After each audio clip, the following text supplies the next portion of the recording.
Saya, Fathia Haunan, dengan NIM 104240114 akan mempresentasikan karya tulis ilmiah yang berjudul Pemanfaatan Bahan Alami dan Sinar UV dalam Perancangan Alat Filtrasi Otomatis Berbasis Sensor Gerak. Kami mengangkat permasalahan ini karena laporan indikator kesejahteraan rakyat pada 2024 yang dilakukan oleh Badan Pusat Statistik menunjukkan beberapa indikator fasilitas perumahan Indonesia mengalami peningkatan selama 3 tahun terakhir.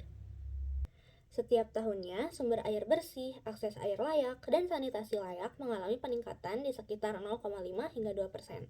Akan tetapi, sumber dan sanitasi layak belum menjamin keamanan secara mikrobiologis, sehingga dapat beresiko menimbulkan dampak negatif jika digunakan tanpa pengelolaan lebih lanjut. Air yang tercemar disebabkan oleh berbagai aktivitas manusia dan faktor lingkungan yang saling berkaitan, seperti limbah industri dan perubahan iklim. Selain itu, keran yang digunakan secara manual tidak higienis karena tangan yang kotor sudah menyentuh keran tersebut untuk membuka keran. Tangan yang sudah bersih setelah mencuci tangan akan menyentuh keran tersebut lagi dan akan terkontaminasi lagi.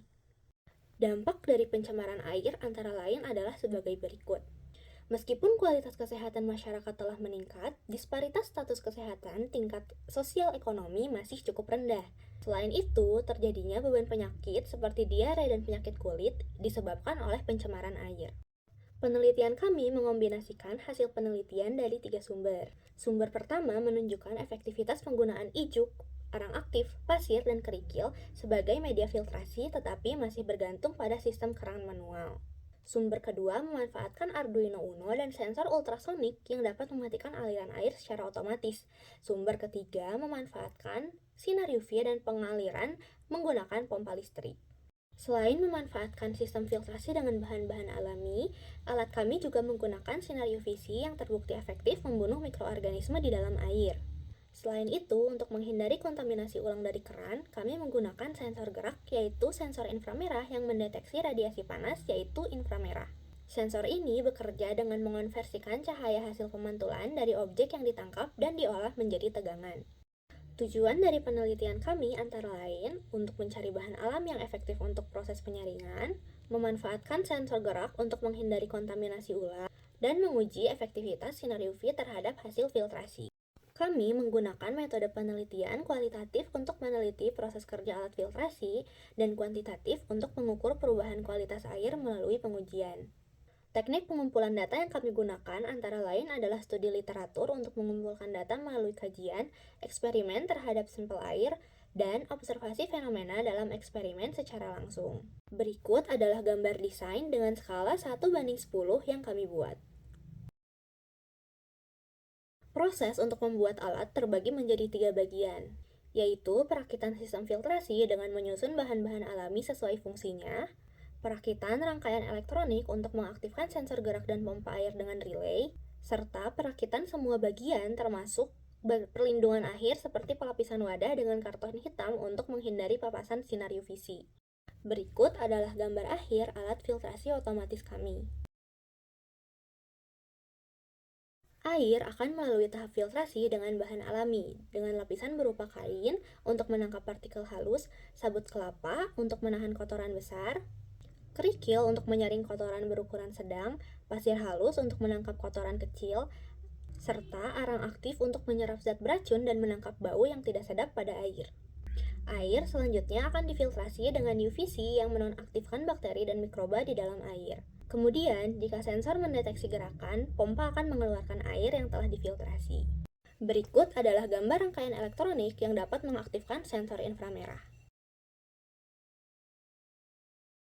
Sumber daya listrik berasal dari kabel USB yang mengalirkan tegangan ke seluruh komponen melalui breadboard. Sensor inframerah akan mendeteksi gerakan di depan keran. Jika ada gerakan, sensor mengirim sinyal ke relay yang berfungsi seperti saklar otomatis. Ketika relay menerima sinyal, dia akan membuat arus listrik bisa mengalir dan menyalakan pompa air. Proses pengiriman sinyal dapat terjadi karena koneksi antara pin out dari sensor ke pin in di relay sudah terhubung. Eksperimen dilakukan dengan mengukur TDS dan pH awal di kantin TB2 ITB Kampus Jatinangor. Perlakuan dibagi menjadi filtrasi tanpa UV, filtrasi dengan UV selama 3 menit, dan filtrasi dengan UV selama 10 menit. Perubahan TDS dan pH dihitung dengan rumus penurunan relatif.